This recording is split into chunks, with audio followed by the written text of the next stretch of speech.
નમસ્કાર મિત્રો, જેનું નામ છે પંચાયત યુટ્યુબ ચેનલ, તેના માધ્યમથી આપણે તેના મંચ ઉપરથી આપણે જ્યારે વાત કરવા રહ્યા છીએ દેશ વિદેશ અને તમામ રાજ્યોના સમાચાર માટે, તો આપણી સાથે એવા વરિષ્ઠ પત્રકાર જેઓ આ બધા મુદ્દાઓ પર સારી એવી પકડ રાખે છે, તો જીએસટીના વરિષ્ઠ પત્રકાર અનિલભાઈ પટેલનું ખૂબ ખૂબ સ્વાગત છે આપણા મંચ ઉપર. અનિલભાઈ, તમારું ખૂબ ખૂબ સ્વાગત છે અમારા મંચ ઉપર. અનિલભાઈ, જ્યારે આપણે વાત કરવા જઈ રહ્યા છીએ તો બીજેડ ગ્રુપના ભૂપેન્દ્રસિંહ ઝાલાને બચાવવા માટે અથવા ફસાવવા માટે કોને કોને રસ છે, પણ આજે 5 તારીખ હોવા છતાંય હજુ પણ લોકોના એકાઉન્ટમાં પૈસા ન આવતા રોકાણકારોની ધીરજ ખૂટી ગઈ છે. તો હવે આ કેસ ક્યાં જઈને ઊભો રહેશે? ખાસ કરીને જે તમે બીજો પ્રશ્ન પૂછ્યો, કારણ કે એક જ સવાલમાં તમારા 2 પ્રશ્ન હતા દિલીપભાઈ. હાજી સર.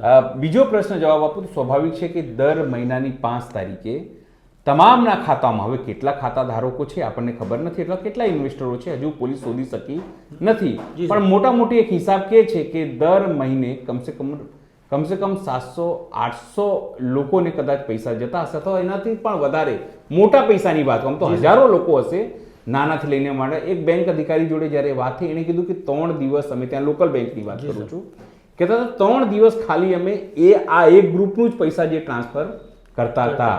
એટલે સ્વાભાવિક છે કે હજારો કરોડ રૂપિયા હશે જે ટ્રાન્સફર થતા હશે, અને તમામને પોતપોતાનો જે વ્યાજથી મળતું હશે સમયસર, એટલે કોઈ બોલતું નહીં હોય.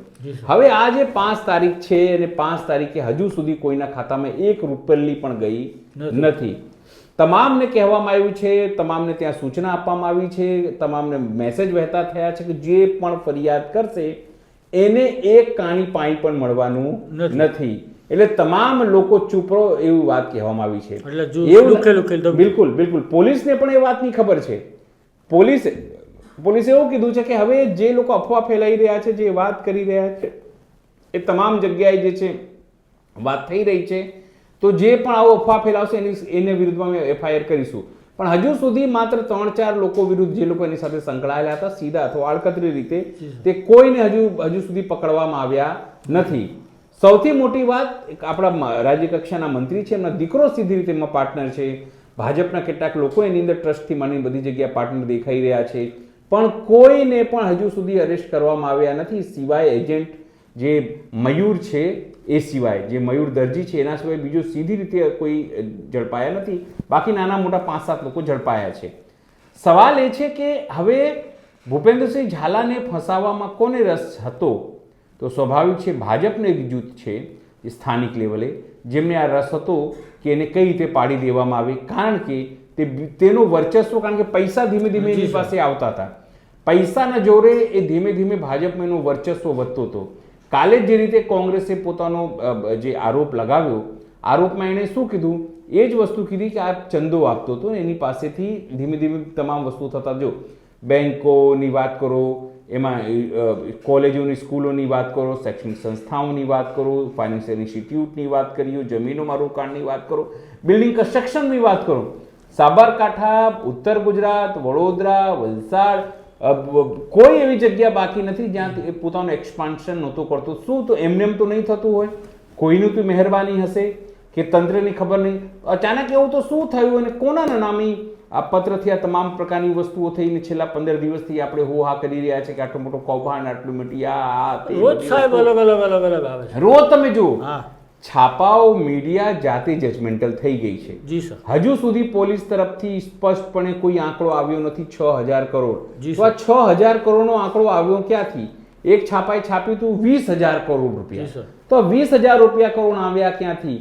એટલે સવાલ એ છે કે હજુ સુધી તમામ વસ્તુઓ હવામાં છે. જી સર. નક્કર ન તો પોલીસ પાસે છે. પોલીસે શું કીધું હતું? કેટલાક લોકો ચલાવ્યું, આની અંદર ઈડીને તપાસ સોંપવામાં આવશે, ઈડીને જાણ કરાઈ, કારણ કે આ PMLA એક્ટનો ભંગ થાય છે. પછી કહેવામાં આવ્યું કે આની અંદર ઇન્કમ ટેક્સ સક્રિય છે, ઇન્કમ ટેક્સ પણ હજુ સુધી આ લોકોનું કોઈ વાત સામે આવી નથી. તો શું અત્યારે બેકડોરથી સેટલમેન્ટની પ્રક્રિયા ચાલી રહી છે? તમે જુઓ, એણે શું કહેવાય, કોર્ટની અંદર જામીન, આગોતરા જામીન માટે પણ અરજી કરી. અધિકાર છે, કરી શકે કોઈ પણ વ્યક્તિ. પણ અત્યારે મીડિયાનું જે ભૂમિકા છે એ જજમેન્ટલની ભૂમિકા છે. મીડિયા જજ બની ગઈ છે.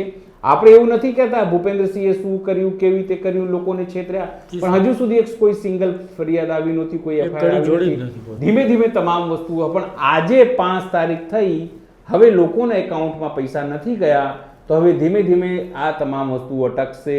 તમામ એક હપ્તો 2 હપ્તો પૈસા નહીં જાય એટલે લોકો બહાર નીકળશે ને ફરિયાદ કરશે. એટલે કે આટલું મોટું સામ્રાજ્ય જે રાતોરાત ઊભું થયું. લોકો કહેતા કે 2021માં જ્યારે કોરોના આવ્યો ત્યારે આ ભાઈ લોકોની સેવા કરતા હતા, એની પાસે કંઈ નહોતું, ઠનઠન ગોપાલ હતા, કંઈ રૂપિયા નહોતા, પણ ત્યાંથી તેમને આઈડિયા આવ્યો ને પછી જે રીતે એમને ચેનલ બનાવીને અને લગભગ 2-3 વર્ષમાં તેઓ હજારો કરોડના માલિક થઈ ગયા. શિક્ષકોને જોડ્યા, પોલીસ ડિપાર્ટમેન્ટને જોડ્યા, ડોક્ટરોને જોડ્યા, CAને જોડ્યા, તમામ કોઈ એવો વર્ગ બાકી નથી જેમણે તેમને પૈસા ના આપ્યા હોય. એ બિટકોઇનમાં લગાવવાની વાત હોય, જમીનમાં લગાવવાની વાત હોય, જ્યાંથી પણ તેમણે પૈસા આપ્યા અને કરોડપતિ થયા. કદાચ કેટલાક લોકોને થયું કે આ ભાઈ રાજનીતિક રીતે જો આટલું મજબૂત થશે તેમને નુકસાન થઈ શકે છે, અને એ જ લોકો જે છે એમણે આ તમામ વસ્તુ કરાવી. પણ સામે બીજો એક વર્ગ છે જે ઈચ્છે છે કે આટલા લોકો જે છે જોડાયેલા છે એ લોકો બરબાદ થશે, આ એકદમ અરાજકતા જેવી સ્થિતિ સર્જાશે, તો કમસે કમ તેને શાંતિથી પહેલાં પકડવામાં આવે, દેખાડવામાં આવે શું હકીકત છે, કઈ રીતે કામ કરતો હતો, કઈ રીતે સમગ્ર ઇન્સ્ટિટ્યૂટને ઊભા કર્યા હતા, ક્યાં ક્યાં એને પૈસા લીધા, કેવી રીતે લીધા, કરોડોનું હેરફેર કેવી રીતે કરતા, એ આખી વસ્તુ બહાર આવી જોઈએ.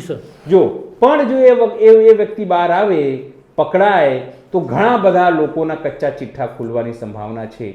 સત્તા પક્ષની ખાસ, અને સત્તા પક્ષને એ વાતનો અહેસાસ છે કે જો આ ખુલશે તો ભાજપની વધારે કિરકિરી થશે. જો કોંગ્રેસ પણ વાત કરી રહી છે, રોજ નવા આવી છે, પણ હજુ સુધી કોંગ્રેસ પણ કોઈ નક્કર પગલાં લઈ શકી નથી. કોંગ્રેસ પણ ફરિયાદી બની નથી, તો શું કોંગ્રેસની પણ આમાં મિલીભગત છે? કોંગ્રેસ કેમ ફરિયાદી નથી બનતી? તો સવાલ આવશે કે કોંગ્રેસ કેમ ફરિયાદી બને? કારણ કે કદાચ એની પોલીસ લે જ નહીં અથવા કોર્ટ માને જ નહીં. પણ જનહિત યાચિકા તરીકે આ વસ્તુ તમામ થવી જોઈએ. પોલીસ, CID ક્રાઇમ શું કરી રહી છે, અત્યાર સુધી કયા સ્ટેજ ઉપર પહોંચ્યું, પોલીસ પ્રેસ કોન્ફરન્સ કરીને માહિતી આપે છે, પણ નક્કર માહિતી ક્યાં છે? પહેલાં કહેવાય કે કેરેબિયન દેશમાં ભાગી ગયો, પછી કે ના ભારતમાં છે, પછી કે ગુજરાતમાં છે, કે મધ્યપ્રદેશમાં છે, ક્યાં છે કોઈને ખબર નથી.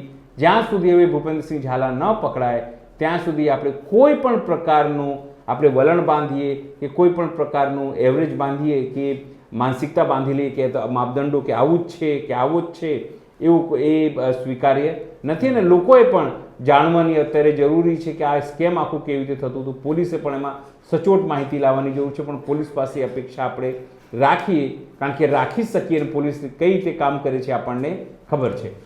તો અનિલભાઈ, હવે થોડુંક મહારાષ્ટ્ર બાજુ પણ જઈએ કે શું બીજેપીએ એકનાથ શિંદે અને અજીત પવારની સાથે મોટો ખેલ કરવાની તૈયારી કરી લીધી છે? જો તમને કહું, શપથવિધિની વાત, શપથવિધિ થાય, તમામ વસ્તુ થવાની છે, 3 લોકો લેવાના છે, બધી વાત ખબર. જી સર. પણ મને કહો, કોઈ પણ વ્યક્તિ એવું ઈચ્છે કે મારી થાળીમાંથી 2 જણા ખાય? જી સર. મને નથી લાગતું, સમજો કે એ તમામ વસ્તુઓ થાય. કારણ કે સવાલ એ જ છે કે હિન્દુત્વની વોટ બેંક ત્યાં કોની? તો ભારતીય જનતા પાર્ટીની અને એકનાથ શિંદેની. તો ભારતીય જનતા પાર્ટી શું કરશે? તમે સમજો, ભારતીય જનતા પાર્ટીની ઈચ્છા હશે કે કોઈ પણ રીતે એકનાથ શિંદે સમાપ્ત થઈ જાય અને એમનો વોટ બેંક છે તે તેમને મળી જાય. તો સ્વાભાવિક છે આગામી 5 વર્ષમાં એકનાથ શિંદે ક્યાં રહેશે કોઈને ખબર નથી. પણ એક વાત નિશ્ચિત છે કે ભારતીય જનતા પાર્ટી અને RSS મળીને જે પ્લાન બનાવ્યો છે તેના ઉપર તેઓ ધીમે ધીમે કામ કરી રહ્યા છે. એટલે કે મક્કમથી રીતે તેઓ આગળ વધી રહ્યા છે અને આગામી દિવસોમાં ભારતીય જનતા પાર્ટી સમગ્ર હિન્દુત્વવાળી પાર્ટી એક જ રહી જાય તેવી વાત છે. કારણ કે તમે સમજો, બાલાસાહેબ ઠાકરેના વંશજ કોણ? તો ઉદ્ધવ ઠાકરે પતી ગયા. સૌથી વધારે NCP તમે વાત કરો, કોંગ્રેસમાંથી અલગ થઈને NCP ઊભી કરવી, CM થવું અને ત્યાં ગઢ જમાવવું. ત્યાં આખી જે સુગર કેન મિલની લોબી હતી, ત્યાં શેરડીની જે કહેવાય ગન્ના મિલોની, એની લોબીને ચલાવવું, સહકારિતાને ચલાવવું, એના એક હતું શાસન ચલાવતા હતા શરદ પવાર, એમને કઈ રીતે પતાવી દેવામાં આવ્યું. તો સ્વાભાવિક છે, જો બીજેપી કેવી છે, બીજેપીની કોંગ્રેસનું મૂળ ફેર કેવું છે, કોંગ્રેસ જ્યાં જાય છે તો એના સાથી પક્ષો ત્યાં ઉદય થાય છે લોકોનું. જેમ કે અખિલેશ યાદવ તમે જુઓ, અખિલેશ યાદવને ત્યાં સમય આપ્યો, તેમને કામ કરવાનો મોકો મળ્યો, તમે કામ કરો અમે પાછળ છીએ, જી સર. એને ઉદય થવાનો મોકો આપે છે. પણ આજ આની ગડબડી એવી થઈ જાય કે એટલું ઢીલાસ વર્તે છે, એટલું ઢીલાસ વર્તે છે કે એની નારાજગી છે લોકોમાં ફેલાઈ જાય છે કે આ કેટલી ઢીલી છે કોંગ્રેસ. જ્યારે બીજેપી શું કરે છે કે પોતાના સાથી પક્ષોને પણ સમાપ્ત કરી દે છે. જો બીજુ જનતા દળ ખતમ, પછી કેસીઆરની પાર્ટી ખતમ, વાયએસઆર જગનમોહન રેડ્ડી ખતમ, અકાલી દળ ખતમ, બીજી તરફ તમે નીતિશ કુમાર જુઓ તો ખતમ. એટલે જે બી એની સાથે જોડાય છે એ પતી જાય છે. જી સર. જ્યારે કોંગ્રેસમાં સ્થિતિ એવી છે જે એની સાથે જોડાય તે વધે છે. હવે તમે જુઓ જે રીતે આખી ઘટનાક્રમ થયું, અત્યારે ના નુકુર કરતા તમામ લોકો શપથવિધિ લઈ રહ્યા છે, બરાબર. મુકેશ અંબાણી 40,000 લોકો માટે ત્યાં વ્યવસ્થા કરવામાં આવી છે. ત્યાં તમામ લોકો ત્યાં ભેગા થશે, તમામ વસ્તુઓ ત્યાં આગળ વધશે, તામઝામ થશે, શપથવિધિ થઈ જશે. 2 દિવસ પછી ત્યાં એકત્રિત જે સભા છે લોકો, બાકી લોકો એ પણ થશે. પણ બીજેપીનું આખું પ્લાનિંગ એવું છે. અને એવું નથી, હું તમને એક વાત બી કહી દઉં કે એવું નથી કે એકનાથ શિંદે અને અજીત પવારની વાતની ખબર નહીં, બંનેને પણ ખબર છે કે આ થવાની સંભાવના છે. અને એટલા માટે તે પણ પોતાની રીતે ફૂંકીને પગ મૂકી રહ્યા છે. હવે સમજો, એ બંનેને પોતાની પાર્ટી મોટી કરવાની છે, એમને આગામી દિવસોમાં રાજનીતિ કરવામાં છે. પણ જો એકનાથ શિંદે મોટા થાય કે અજીત પવાર મોટા થાય તો એને નુકસાન કોને? સ્વાભાવિક છે ભારતીય જનતા પાર્ટીને. હવે જો ભારતીય જનતા પાર્ટીને નુકસાન હોય તો પછી કેમ આગળ વધવા દે? સ્વાભાવિક છે ધીમે ધીમે એને ખતમ કરવાનો પ્રયત્ન કરશે. હવે આગામી દિવસોમાં આપણને જોવા જેવી બાબત રહેવાની છે સાહેબ, કે કઈ રીતે આગળ વધે છે, એકનાથ શિંદે કઈ રીતે ચલાવશે, કયા કયા એમને ખાતા મળવાના છે, કયા ખાતા થકી તેઓ પોતાની પાર્ટીને ચલાવવાના છે. એટલે એ તમામ વસ્તુઓ ત્યાંથી રહેવાના છે. પણ સવાલ એ છે કે હવે ફ્યુચરની રાજનીતિ શું? તો સ્વાભાવિક છે કે જો તમારે એકનાથ શિંદેને પતાવવું હોય તો જ તમે આગળ આવી શકો. બીજી વાત, સેક્યુલર વોટની વાત કરીએ તો સેક્યુલર વોટ કોની પાસે છે? તો સેક્યુલર વોટ અજીત પવારની પાસે છે. એમને ખબર છે કે જ્યાર સુધી કોંગ્રેસ અને શરદ પવાર રહેવાના છે ત્યાર સુધી તેમને અજીત પવારને પણ સાથે રાખવા પડશે. કારણ કે પહેલા જો હિન્દી વોટ બેંક આવી એટલે હિન્દુ વોટ બેંક એટલે હિન્દુ મતદાતાઓ જેને કહેવાય એ આવી તો ખતમ. તમે સમજો, એકનાથ શિંદે ખતમ, તો બીજી તરફ અજીત પવાર પણ ખતમ. સવાલ એ છે કે પછી આગામી 5 વર્ષમાં રાજનીતિ કઈ રીતે બીજેપી જોશે? શું એ હિન્દુત્વની લેબોરેટરી ફરીથી બનાવવા માંગે છે? મહારાષ્ટ્રને જે લોકસભા ઇલેક્શનમાં ત્યાં સાફ થઈ ગયા. સવાલ એ પણ છે કે શું મરાઠાઓ જે છે એ દેવેન્દ્ર ફડણવીસને લઈને ખુશ થઈ રહ્યા છે? તો જવાબ છે ના. કણવીઓ ખુશ થઈ રહ્યા છે? જવાબ છે ના. આગામી દિવસોમાં તમારે તમામ એ વાયદા પણ પૂરા કરવાના છે. ત્યાં તમે જશો, તેની સાથે ત્યાં વાત કરશો તો તમારે વાયદા પૂરા કરવાના છે. હવે જો તમે વાયદા પૂરા ના કરી શકો તો ઉહાપોહ પણ થશે, એ વાત હકીકત છે. આગામી દિવસોમાં શું દેવેન્દ્ર ફડણવીસ દિલ્હીની વાત માનશે કે પછી આરએસએસની વાત માનશે? એ પણ એક સવાલ છે. પણ એટલી વાત જરૂર છે, તમે સમજો કે ભલે શપથ લઈ રહ્યા હોય સીએમ તરીકે દેવેન્દ્ર ફડણવીસ, પણ એમણે કીધું તો એકનાથ શિંદે કે જનતાના મનમાં તો હું જ સીએમ છું. ભલે નંબરોના માધ્યમથી તમે મોટા છો, તમને વોટ વધારે મળ્યા છે, તમારી પાર્ટી મોટી છે, પણ જનતામાં તો હું જ સીએમ છું. હરિયાણામાં જે રીતે અનિલ વિજ કહેતા હતા કે મને સીએમ બનાવો તો મોટો ફાયદો થશે, હું બદલી નાખીશ, એવી રીતે તેઓ કહેતા હતા. એટલે એના મનમાં અત્યારે પણ આ વાતની ઠસક છે કે સીએમ તો હું છું જ, અને હું આવીશ તો મારી રીતે ચલાવીશ. જો લાડલી બહેના યોજના કહો, તમામ યોજનાઓ છે જેનો વિરોધ સ્વયં અજીત પવારે કર્યો, તો તમે પૈસા ક્યાંથી લાવશો? તમે તો ખાલી જાહેરાત કરો છો.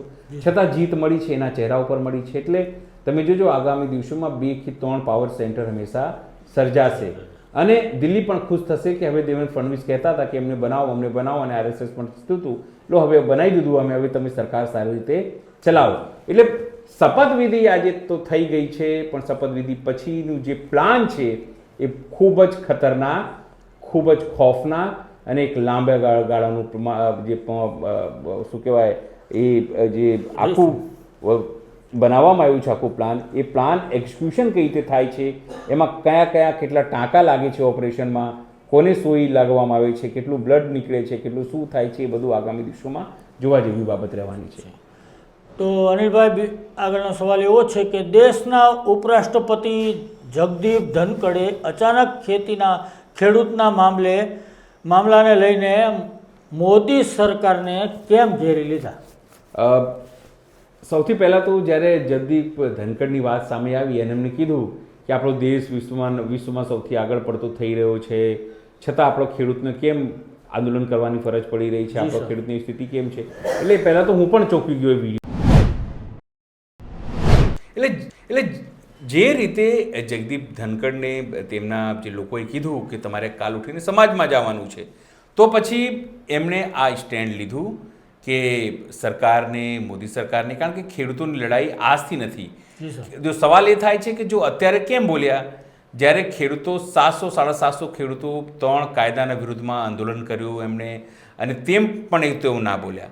જ્યારે દીકરીઓ, પેલી જાટ દીકરીઓ જેઓએ પોતાના શોષણ માટે આખી લડાઈ લડી અને દિલ્હી પોલીસે કઈ રીતે તેમની સાથે વ્યવહાર કર્યો, ત્યારે પણ ના બોલ્યા. ક્યારે બોલ્યા તે? જ્યારે સંસદ ચાલતું હતું અને કેટલાક સાંસદોને કાઢી મૂકવામાં આવ્યા હતા. એ સાંસદોએ તેમની મિમિક્રી કરી. એમાંથી એક સાંસદે, કલ્યાણ બેનર્જી એમનું નામ હતું, ત્યારે એમણે યાદ આવ્યું કે તે જાટ છે ને ખેડૂત છે ને આખાની અપમાન છે. તો પછી અત્યારે તેમને કેમ ઘેરવાનો મોકો મળ્યો? આખી વિસ્તારની વસ્તુ જ એ જ વાતની છે દિલીપભાઈ, કે તેમને હવે લાગે છે કે આગામી દિવસોમાં કદાચ તેમનું પ્રમોશન નહીં કરવામાં આવે, તેમને રાષ્ટ્રપતિ નહીં બનાવવામાં આવે, તો પછી શું કરવું જોઈએ? તો સમાજ પાસે મારે જવાનું છે, અને જો સમાજ જ મારી સાથે નહીં રહે તો હું એમનો નેતા નહીં બની શકું. એમની જે જવાબદારી કે એમની વાત જે કહેવાય આગળ પડતી જે આગેવાની છે હું નહીં લઈ શકું, તો પછી શું કરીશ? અને મને લાગે છે કે એટલા માટે જ જગદીપ ધનખડે આ ખેડૂતોને લઈને પોતાની વાત કરી છે.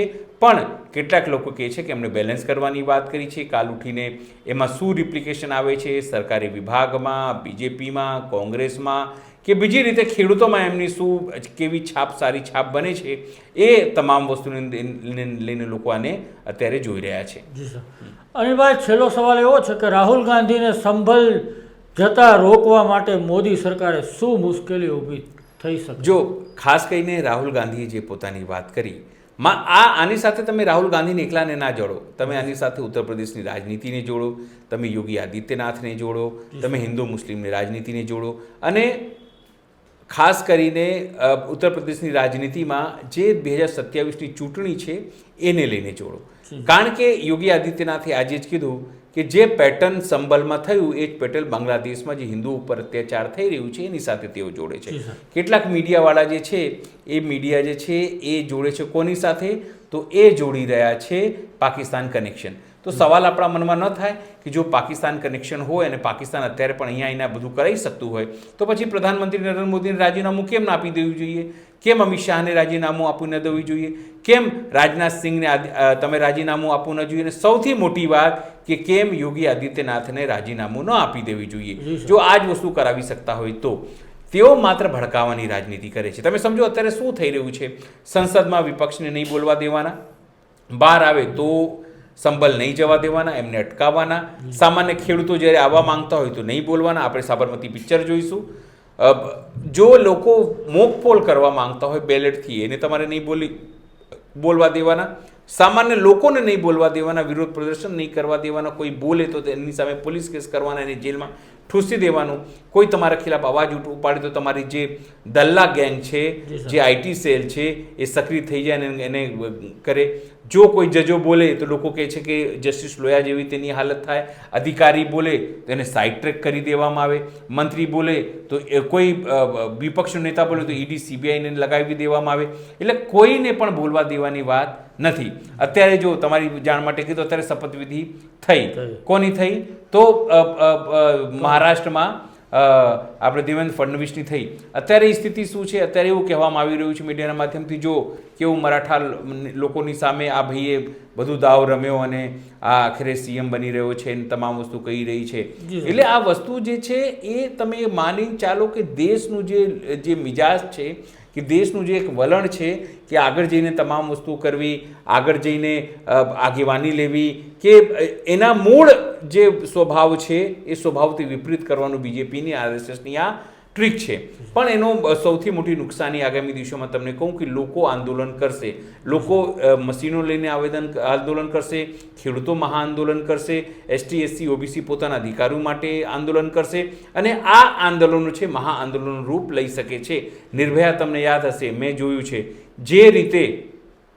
જે રીતે અન્ના હજારેનું આંદોલન હતું સાહેબ, અન્ના હજારે પણ કેવા દોગલા નીકળ્યા જ્યારે ત્યાં હિન્દી ભાષીઓ ઉપર અત્યાચાર થતા હતા, એમએનએસને રાજ ઠાકરે બાલ ઠાકરે કરતા હતા ત્યારે તેઓ ના બોલ્યા, તેઓ આવ્યા અહીંયા અને એની અંદર કોને ફાયદો મળ્યો? અન્ના હજારે તો સાઈડ ટ્રેક થઈ ગયા કારણ કે ટૂલ હતા. ફાયદો કોને થયો? તો ફાયદો થયો કેજરીવાલને. એમણે પોતાની સત્તા બનાવી અને તેઓ સીએમ છે અને ભાજપના છાતી ઉપર અત્યારે મગદળી રહ્યા છે. એટલે મુશ્કેલી એ છે કે લાંબા ગાળે તમે જનતાને જ્યારે દબાઈને રાખો, એને બોલવા ના દો, એના અધિકારોની વાત ન કરવા દો, એને સવાલો ન કરવા દો, એને આંદોલનો ન કરવા દો, એને લખવા ના દો, એને ફેસબુક ઉપર પોતાની ભડાશ ન કાઢવા દો, તો એ વસ્તુઓ દબાશે અને દબાઈ જે દિવસે સ્પ્રિંગની જેમ ઉછળશે એ દિવસે એને કોઈ પણ સત્તા રોકી શકતી કોઈ પણ શક્તિ એને રોકી શકતી નથી. ને સૌથી બેસ્ટ ઉદાહરણ આપણી બાજુમાં બાંગ્લાદેશનું જેમ થયું છે. અત્યારે શું થઈ રહ્યું છે કે જો બાંગ્લાદેશમાં હિન્દુઓ જોડે આવું થઈ રહ્યું છે, જો બાંગ્લાદેશમાં આવું હિન્દુઓ થઈ રહ્યું છે, સવાલ એ છે કે શું તમે શાંતિ સેના મોકલી શકો છો? જે રીતે ઇન્દિરા ગાંધીએ ત્યાં સેના મોકલીને તમામ સ્થિતિ સુધારી, શું તમારામાં ત્રેવડ છે? હું સવાલ પૂછું છું નરેન્દ્ર મોદી, અમિત શાહ અને રાજનાથસિંહથી. શું તમે અમદાવાદમાં કે મહારાષ્ટ્રમાં કે શું તમે વાત કરી રહ્યા છો? તમે માત્ર બોગસ વાતો કરી રહ્યા છો, તમે પોતાની વાતો કરી રહ્યા છો. એટલે સવાલ એ જ છે કે માત્ર હિન્દુત્વના નામે લોકોની ભાવનાઓ છંછેડવાનો પ્રયત્ન તમે કરી રહ્યા છો. હિન્દુત્વના નામે તમામ વસ્તુઓ તમે કરવાનો પ્રયત્ન કરી રહ્યા છો. તમને લાગે છે કે લોકસભા સમયે જે અલ્પસંખ્યકો કે અમને બાદ કરો તો જે દલિત અને પીછડો જે વ્યક્તિ તમારાથી અલગ થઈ ગયું તેને કઈ રીતે હિન્દુ ધર્મની છત્રીની નીચે લાવવામાં આવે, કઈ રીતે હિન્દુત્વનું અને હિન્દુ ખતરામાં છે, હિન્દુ જોખમમાં છે, કહીને એ લોકોને પોતાની સાથે લાવવામાં આવે. કારણ કે એનાથી હિન્દુ જોખમમાં નથી પણ યોગી આદિત્યનાથ, બીજેપી અને આરએસએસની જે વિચારધારા છે એ જોખમમાં છે. અને હું તમને કહી દઉં સાહેબ કે દિલીપભાઈ, બીજેપીને તમામ હિન્દુઓ વોટ નથી આપતા સાહેબ, અને એટલા માટે હિન્દુઓ એને વોટ નથી આપતા કે તે મુસ્લિમો જોડે એ વૈમનસ્ય ફેલાવે છે. એટલા માટે એ આપે છે કે એના ઘણા બધા અટલ બિહારી જેવા નેતાઓ હતા, જસવંતસિંહ જેવા નેતાઓ હતા, એ તમામ લોકો માટે પણ વિચારતા, કામ કરતા, પીએસયુ બનાવતા, તમામ વસ્તુ કરતા.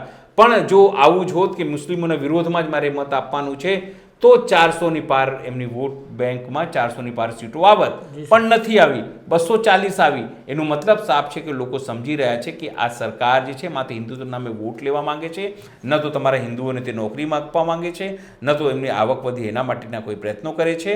એ તમારી જીડીપી પડી ગઈ એના માટે જે નાના મધ્યમ કદના જે આજે જ રિપોર્ટ આવ્યો છે ગુજરાતની અંદર હજારો કારખાનાઓ જે છે બંધ થઈ ગયા છે, છોકરાઓ પાસે નોકરી નથી. સ્વાભાવિક છે કે જ્યારે એક તરફ મોંઘવારી રોકેટ ગતિએ વધી રહી છે અને લોકો પાસે જે રોજગારી નથી, પૈસા નથી, તો સ્વાભાવિક છે તમારી પાસે હિન્દુ મુસ્લિમ સિવાય મુદ્દાને ડાયવર્ટ કરવા સિવાય અનિલભાઈ રોગો તમને આ તો એમના એક રાજાને જ ખાલી બઢોતી કરવા માંગતા હોય એવું લાગે છે. એટલે તમે સમજી ગયા હશો કદાચ. બિલકુલ તમારી 100% તમારી વાત સાચી છે કે જો તમે જુઓ કોરોનામાં તમે ઘરે હતા, હું તો સમજો પત્રકાર છું, નોકરી કરતો હતો, તમામ લોકોની આવક ઘટી. આવક કોની વધી? તમામ જે મોટા લોકો હતા એ લોકોની આવક વધી. અત્યારે પણ તમે જુઓ અદાણી લઈને વિરોધ થઈ રહ્યો છે. અદાણી મુદ્દે ન બોલવું પડે એટલા માટે સરકાર પોતે ગૃહ નથી ચલાવી રહી, એટલે સંસદ નથી ચાલવા દેવી. તો સવાલ એ જ છે કે શું અદાણી સુપર પીએમ છે? શું અદાણી દેશ છે? શું અદાણી સનાતન ધર્મ છે? અદાણી કોણ છે કે તમે નથી બોલવા દેવા માંગતા? પણ તમે સામાન્ય લોકોને નથી બોલવા દેવા માંગતા, સામાન્ય લોકોનો અધિકાર તમે છીનવી લેવા માંગો છો. તમને ગમે એ જ કરવા માંગો છો, તમારી સત્તા કાયમ રહે એ જ કરવા માંગો છો. દિલભાઈ સવાલ એ છે કે આ બહુ દિવસ નહીં ચાલે. મોટો આંદોલન તમે મશીનોના માધ્યમથી આગામી દિવસોમાં જોશો, ખેડૂતોનો જોશો અને દબાયેલા કચડાયેલા લોકો રસ્તા ઉપર આવશે. એની શરૂઆત થઈ છે અને એ શરૂઆત પ્રચંડ ન થાય, એ શરૂઆત ગાંધીજીના માર્ગે રહે, એ સરદાર પટેલ અને નહેરુજીના માર્ગે આંદોલન થાય એવી જ આપણે અત્યારે તો ભગવાનને પ્રાર્થના કરી શકીએ છીએ. તો મિત્રો, આ હતા અનિલભાઈ આપણી સાથે. અનિલભાઈ જે આપણને વાત કરી તે માટે અનિલભાઈ તમારો ખૂબ ખૂબ આભાર. અમારી સાથે જોડાયા અને અમારા દર્શકોને મહત્ત્વના જે આ સમાચારો તમે આપ્યા તેના માટે.